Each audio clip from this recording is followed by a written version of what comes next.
I'm Che, and this is my story.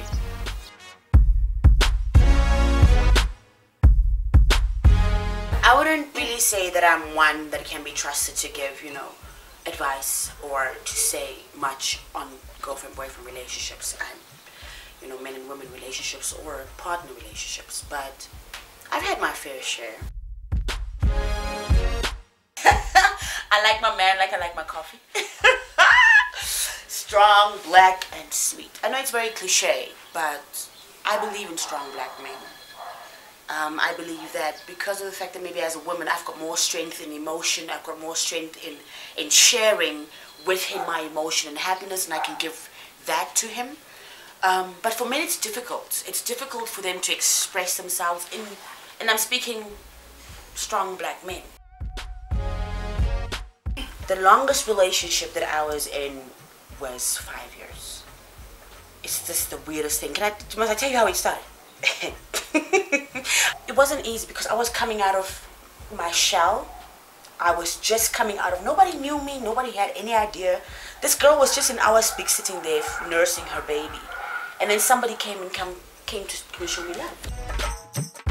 He had this thing where every afternoon while I was on air, he would come in the studio and just stand there and stare.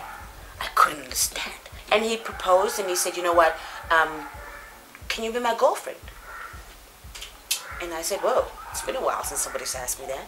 Why not? And it went so well. It went so well for a good 5 years until one day I woke up and I remembered that the age gap between us was 10 years. There's a big difference. And I was 25 and he was 35 and I'm focusing on other things. And he's focusing on other things and he wants me to be this and I want to be this and I want him to be this, but he can't go back because as an individual in the relationship, he's doing his own thing. We used to live together. At some point we were like, okay babes, we gotta do this together now. When I got there, I realized, but this guy himself is not ready for any commitment. And when I got into his world, I realized, but this guy, he's not ready to tell people, please leave our private area, it's private. But I haven't had that yet from my relationships now. So I say, okay, you don't want to be with me? Not that you're saying it, you're rather showing it to me. Then I will let you go. I won't even hold on. And it hurts, it does hurt. It hurts, but it's okay. The tough thing, the whole thing of keeping it together is that you have to be committed. You have to give yourself. You have to sacrifice. You have to give time. You have to embrace. You must be wanting it. The moment when you forget that you want it or that you want to be a part of it, that's the moment when you're starting to mess up. When we go into relationships, immediately we are vulnerable because we are giving ourselves, The moment when you say you and me are together, I'm going to do anything for you because I love you. When you do that, you are giving yourself that, you're fragile already.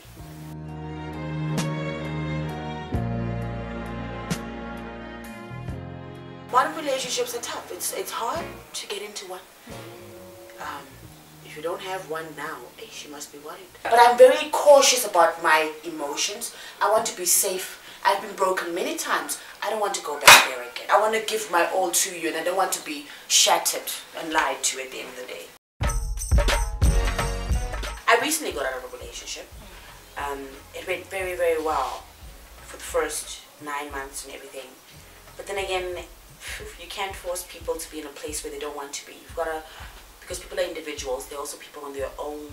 They're people who want to do their own thing. They have their own intentions. Yeah, I know myself. Like me, I'm secure of myself. I know what I want. I even know the guy, like what kind of guy I am. That's how I know who I cannot date. Or if I date him, I can say, okay, yeah, I did check it. This guy, it's not for me. For the future and me and my relationships, it's quite cute. I'm excited to know who's going to come on next.